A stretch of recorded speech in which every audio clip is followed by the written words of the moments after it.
Every school faces challenges in educating our kids, both inside and outside the classroom. But it's how they handle those challenges that sets them apart from others. And that's why when Project Baltimore heard about what was happening at Crellin Elementary School in Garrett County, we knew it was a story that had to be told. That one. This one? Principal Dana McCauley. Look at little Jimmy. Knows her school, Crellin Elementary. Hey, girls. Hi. You hungry? Is unique. All right, towel them back up. Scoochie woochie. Or you could say scoochie woochie. Yep, that's another way. So the kids have a stake in this school. Oh, yes. So they're responsible for, there's many chores that need done around here. Many chores. Kids do chores. They do chores, yes. Here you go. There's all the barn work that needs done. The stalls have to be cleaned. The animals need fed and watered every day. The eggs need collected. I think that's enough. They're both filled. How does that translate to educational success? Well, this is their place. They're invested in it. McCauley knows Crellin Elementary is Maryland's westernmost school, just about a mile from West Virginia. Go get one. You can get one hen. Okay. She knows it's likely the only one in the state Under her wing. There you go. Around her belly, around her chest. where elementary students walk chickens at recess. But what Project Baltimore just told her, Thank you. which could be Crellin's most unique trait, she did not know. What did you think when I told you? I said, are you sure? I didn't know that. I just didn't. I thought, oh, wow. What comes next? Crellin is a Title I school, meaning it has a high concentration of students living in poverty. Maryland has more than 1,400 public schools. 464 are considered Title I. Of those 464, Crellin is the only one that earns a 5-star rating for educational excellence from the Maryland State Department of Education, the state's highest designation. So how did that happen? The story begins 23 years ago. McCauley has been leading Crellin Elementary since 2001, not just as its principal, We're working on multiplication. but also as a teacher. And it was in that role 4 times 7 is? that 23 years ago, Another, say it.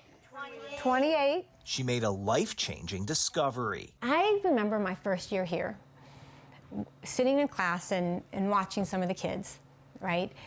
And then going outside with them, going down to the stream, and watching some of our squirreliest kids in the classroom thrive. And I thought, there's got to be something to this. Soon after, McCauley learned Crellin sits on the polluted land of an abandoned coal mine, where acid mine drainage has colored the rocks orange. At first, to McCauley, that seemed like a big problem.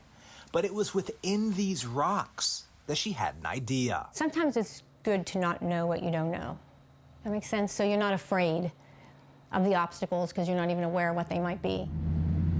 On a whim, McCauley gathered community support. Good morning. And petitioned Garrett County, which awarded her school ownership of a 6-acre site of the mine to clean up. That was the moment Crellin's unique story began. We took the walls down to the school and opened it up to the community. So the community is part of our school. Over the next few years, that community, the students, staff, parents, and neighbors, worked to restore the land. Today, So this becomes a whole other ecosystem that we can teach kids about. there's thriving wetlands, a hemlock forest, and a trout stream, all made possible by a limestone retention pond the school built to naturally filter and clean the acid mine drainage. It's pretty peaceful back here. Once the school had fully reclaimed the 6 acres, So this was our community garden that we plant every year. McCauley expanded her vision. We are picking up these tomatoes so the chickens can eat them. Maryland does not have sanctioned agricultural programs for elementary schools.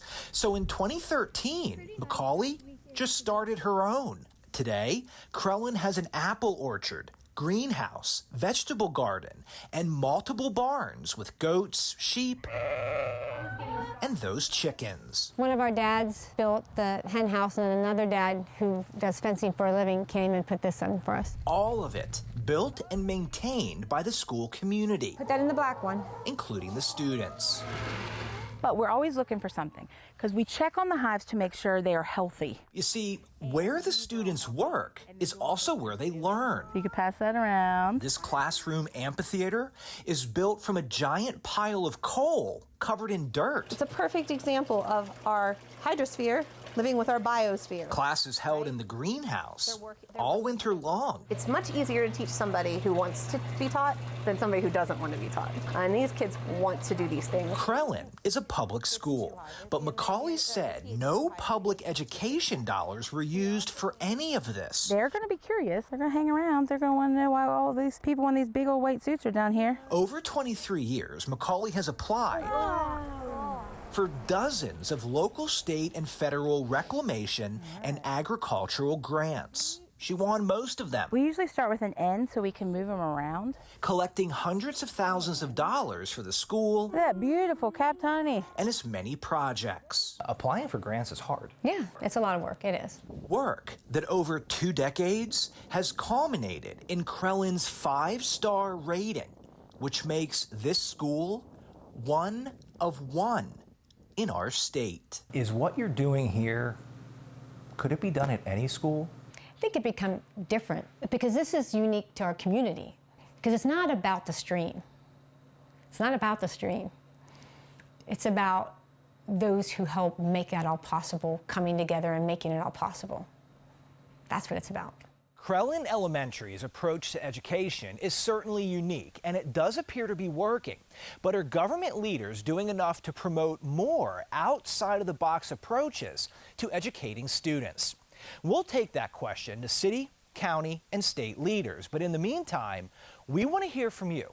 What is your child's school doing that is unique in how it's educating its students? Call our hotline, send me an email, follow us on social media. Head to foxbaltimore.com to follow our progress. I'm Chris Pabst, and this is Project Baltimore.